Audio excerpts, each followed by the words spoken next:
Tamad naman asawa dyan. Huwag kang tamad. Kawawa yung mga anak mo, pati yung asawa mo. Kung tamad ka, anong papakain mo sa kanila? Katamaran, magugutom sila. Maging masipag ka naman.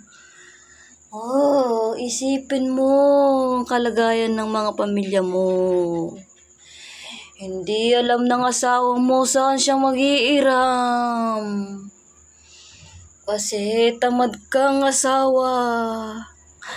Pati sa bahay, tamad ka pa rin. Mahal ng bilin ngayon.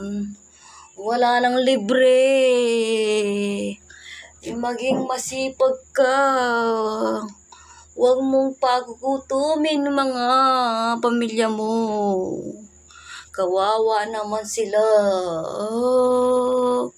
Mga tamad dyan, umayo na kayo. At maging masipag na kayo para sa pamilya nyo.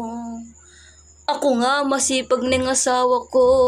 Nagkukulang pa. Kayo pa kayang tamad.